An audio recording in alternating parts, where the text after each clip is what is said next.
this message, we're going to discuss the topic eternal security. And there are a lot of people that believe this doctrine of a devil. This is a doctrine that was thought up in hell, and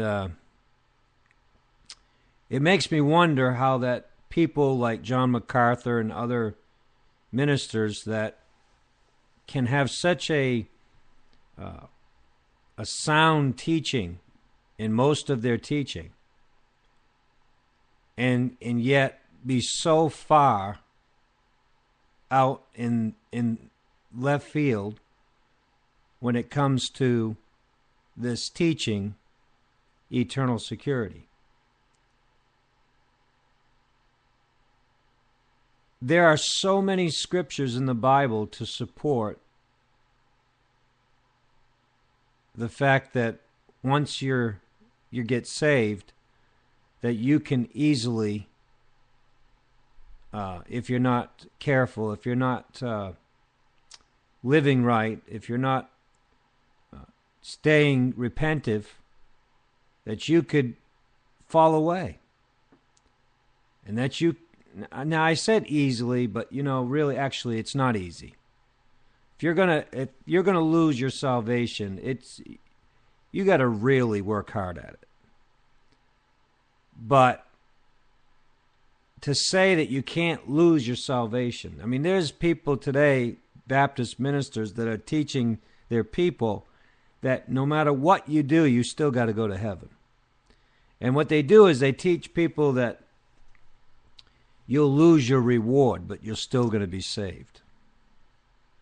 Or they use the scripture where the Bible talks about being turned over to Satan for the destruction of the flesh, that the soul might be saved. These are all scriptures that strain at a gnat and swallow a camel. I'm going to share with you one scripture that if you ever are dealing with a person that believes this, you can give this scripture to them. More than likely they won't receive it. But the scripture says that they're willingly ignorant. So if they don't receive the truth, they don't want to hear the truth, and they're willingly ignorant. 1 Corinthians chapter 9, verse 27. Paul the Apostle is saying these words. He says, But I keep under my body and bring it into subjection, lest that by any means, when I have preached to others, I myself should be a castaway.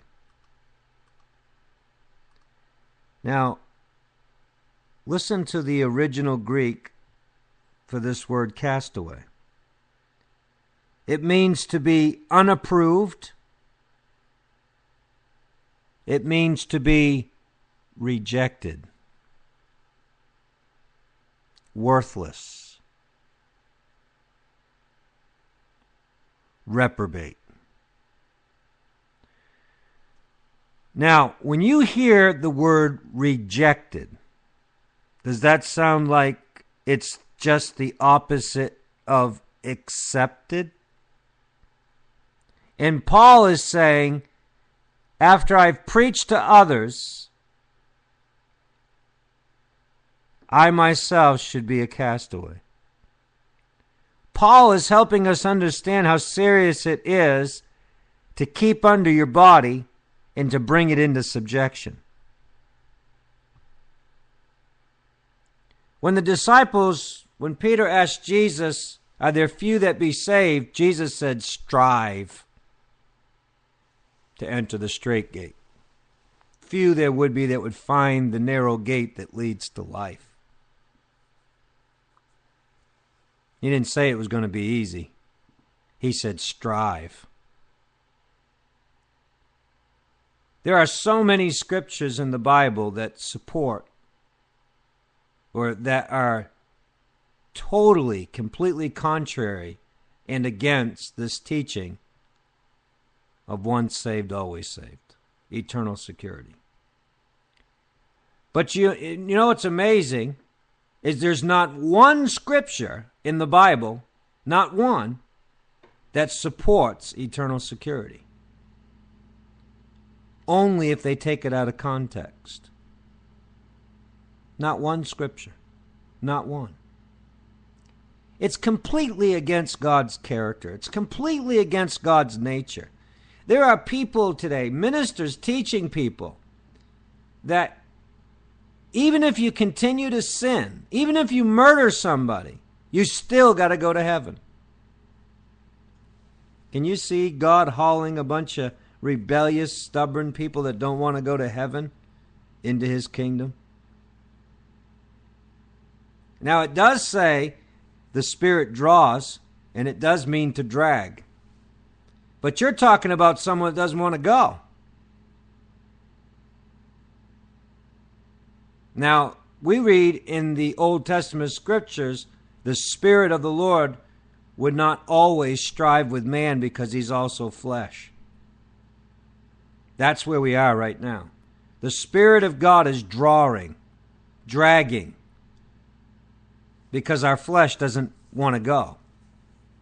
But those that deliberately do not want to go to heaven, eventually it's going to come to the place where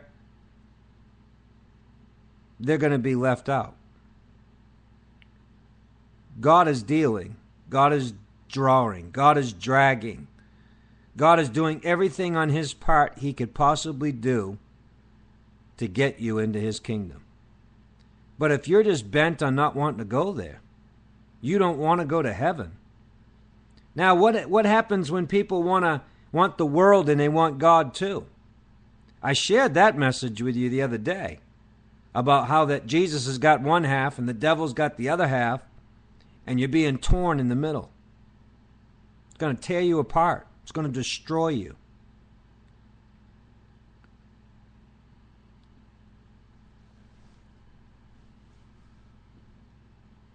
Paul says, I keep under my body and bring it into subjection.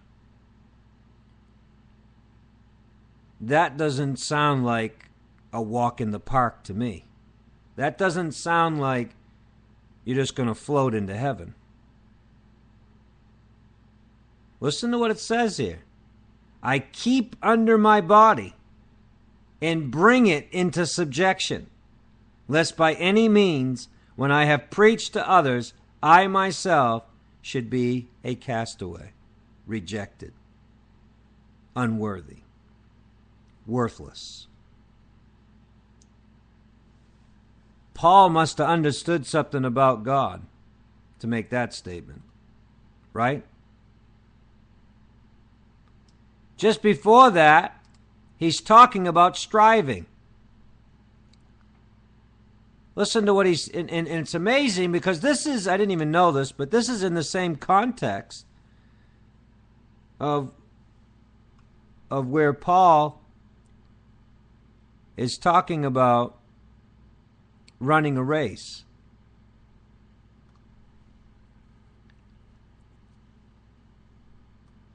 Paul says,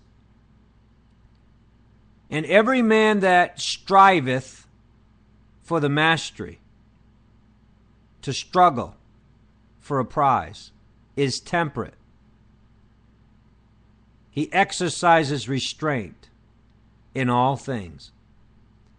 Now they do it to attain a corruptible crown. They're doing that for a corruptible crown. He says, but we an incorruptible crown. Incorruptible crown.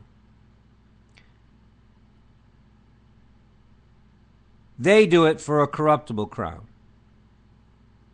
They'll do without food so they can stay at a certain weight.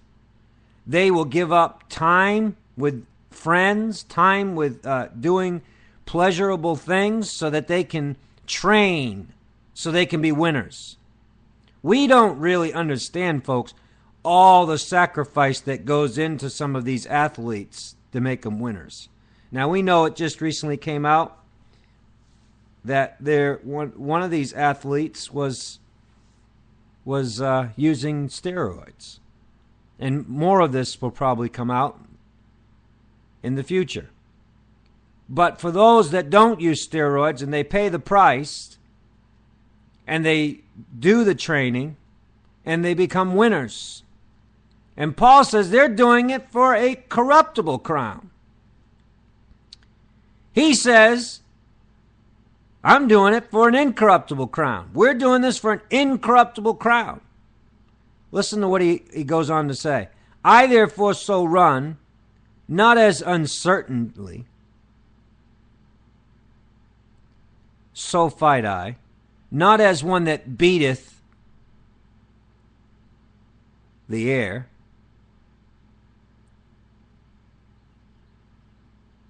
not standing in place. I'm not practicing. But I keep under my body and bring it into subjection.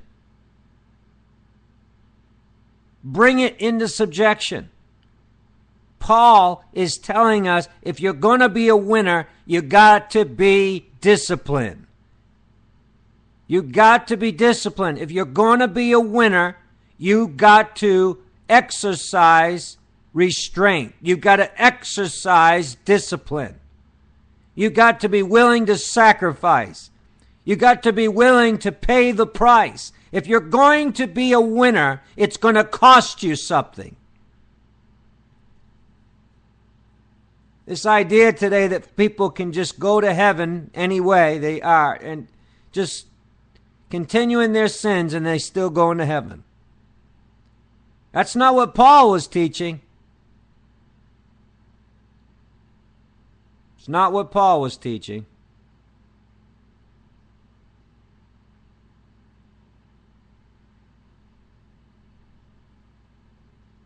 So I leave you with that thought. If you're going to win, you're going to pay a price to win. You're going to do some striving. Just like Jesus said to Peter, strive to enter the straight gate. Few there be that find it. Way that leads to life. And because we're running out of time on our broadcast, down to about 20 hours, I guess, left of our space, we'll probably do a whole lot more of these shorter messages. 10-minute messages, 15-minute messages. But I trust the Lord will give us something in that 10, 15 minutes that'll be a blessing to you.